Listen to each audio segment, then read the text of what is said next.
For more on this development, we have turned to Chris Houston. He is the Executive Director of the Canadian Peace Museum and the former head of logistics for the World Health Organization. He's also managed humanitarian health programs for the Canadian Red Cross and Doctors Without Borders throughout Asia and Africa. And today he's joining us from Bancroft, Ontario. Chris, thank you so much for making time for us today. Thank you.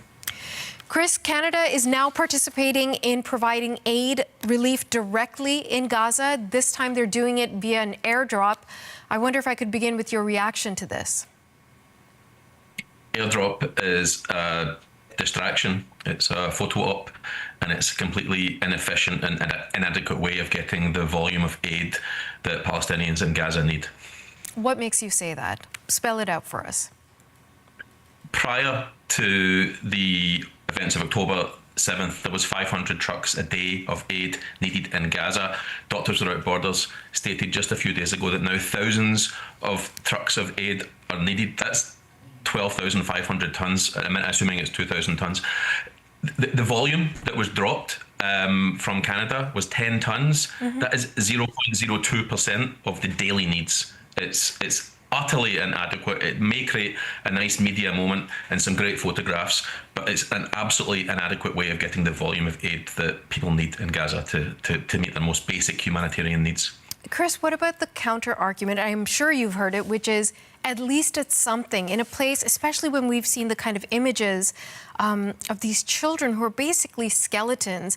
It's really moved the needle for many of us observing the story for the past 22 months. This has really stoked a lot of reaction from humanitarian groups, from federal governments around the world. Is something not better than nothing? Yeah, certainly. I mean, as I calculated, it's 0.02%, so that is slightly better than nothing. It's slightly better than nothing, but it's also dangerous. It's a poor way to distribute aid. It creates safety risks for people on the ground. It does not distribute aid in an equitable manner. And yes, for sure, 10 tonnes out of the necessary 12,500 a day is something, but I state again, utterly inadequate.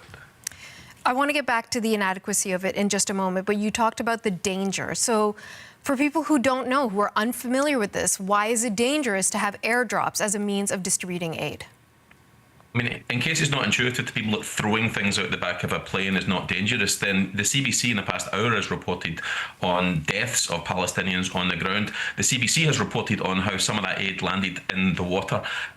What happens when it gets thrown out the back of a plane? Yes, indeed, it comes out with parachutes, and most of those parachutes will open, but some do not. Gaza is a very crowded place. Who do you think is going to get to that aid the fastest? Consider the older grandmother that uses a mobility aid, and consider a young fit man. Who's going to get to that aid first? Aid should be distributed on the basis of need, not on the basis of who can get to it fastest.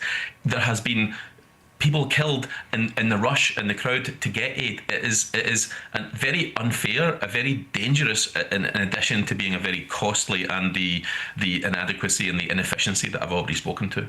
Yeah, we've heard from so many aid organizations and people working in Gaza saying the exact same thing.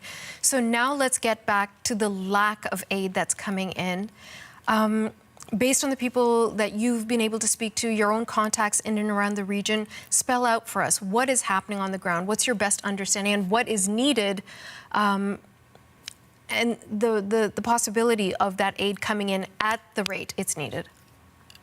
I mean, I saw a news interview with Avril Benoit, the executive director of Doctors Without Borders USA. She said that thousands of trucks are needed every day, and that's what is necessary. The way to do that is to let them in by land. It's the only viable way to do it. So what people need from a humanitarian perspective is thousands of trucks a day. But I think it's also important to consider this is not just a humanitarian emergency. People need more than their basic life-saving, which is what humanitarian needs. People need a permanent ceasefire. People need peace. People need not just to not die, but to live with dignity.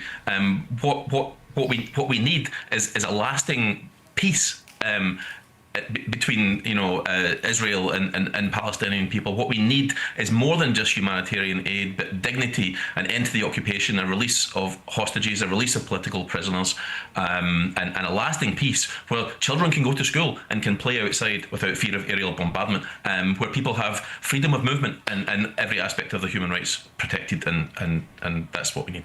Okay. Chris Houston, thank you very much for your time today, sir. Thank you.